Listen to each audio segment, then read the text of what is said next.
Ju njohim me edicionin informativ të lajmeve. Kjo është Radio 7.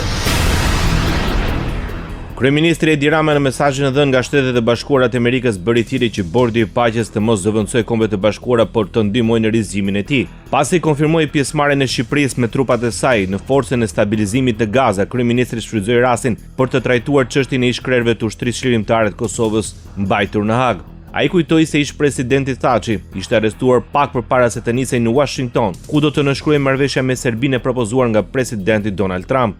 Thirrja e kryeministit të Shqipërisë është për të reaguar përpara se shumë gjëra të ndodhin. Dhe në këtë moment ka vetëm disa muaj që qëndrojnë midis një njeriu që ngrit nga rezistenca ndaj spastrimit etnik për të bërë paqe bërës dhe një rezultati shkatërrimtar në një gjykatë që deri tani ka dështuar në çdo hap të vetin t'ju përmbahet standardeve të drejtësisë demokratike. Për hir të Zotit, Zoti President, le të bëjmë diçka përpara se, siç thoni ju,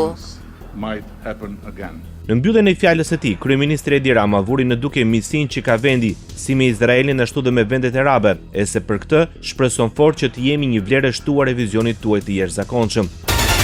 Presidenti e Kosovës Vjosa Osmani pranose me presidentin amerikan Donald Trump për diskutuar dhe për gjykatën speciale. Megjithatë, ajo nuk dha më shumë detaje. Osmani shtoi se ajo dhe kryeministri Edi Rama do të flasin më me detaje kur të vijë momenti rreth kësaj çështje. Nuk besoj që është interesin e Kosovës nëse japi më shumë detaje rreth kësaj, mirëpo dua të siguroj që i kemi diskutuar të dyja temat dhe kemi marrë garanci të fuqishme. Natyrisht që kur të vijë momenti dhe unë dhe kryeministri Rama do të flasim me më shumë detaje për këtë temë, por e kemi informuar në detaje për këto dy tema dhe sërish dua të them, sot ka qenë një ditë jashtëzakonisht e mirë për Kosovën, deklaroi Vjosa Osmani. Donald Trump garantoi mbështetje për Kosovën. Në fjalën hapëse të mbledhjes inauguruese të Bordit të Paqes, që zhvillua në Washington, presidenti Donald Trump ju drejtua presidentes Vjosa Osmani duke i thënë se paqja mes Kosovës dhe Serbisë po shkon mirë, por nëse krijohen probleme, telefono dhe ne do ta zgjidhim. Ky mesazh i Trump është postuar në rrjetet sociale dhe nga dërguari i posaçëm i SBA-s për misionin speciale Richard Grenell. Nisja e punës së Bordit të Paqes fillon me një kontribut për rreth 17 miliardë dollarësh, nga të cilat 7 për vendeve anëtare dhe 10 nga Shtetet e Bashkuara.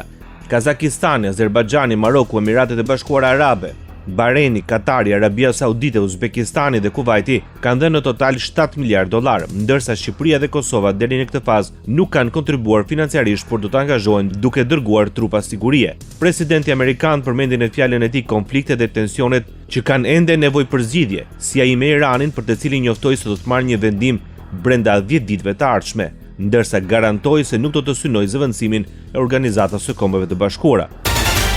Komandanti i Forcës Ndërkombëtare të Stabilizimit në Gaza, Jasper Jeffers, ka deklaruar se Kosova është zotuar për të dërguar trupa me qëllim të ofrimit të sigurisë në Gaza. Si shtai në mbledhjen e parë të Bordit të Paqes, Indonezia, Maroku, Kazakistani, Kosova dhe Shqipëria janë 5 shtetet e para që kanë dhënë zotimin. Kjo do të sjellë siguri në Gaza, tha Jeffers. General Major Jasper Jeffers i Shteteve të Bashkuara të Amerikës tha se forca e stabilizimit synon të zbardhohet deri në 12.000 trupa ndërkombëtare përbërë nga ushtarë dhe policë. Ndoqët lajmet shkurt në Radio 7, zëri pozitiv i qytetit.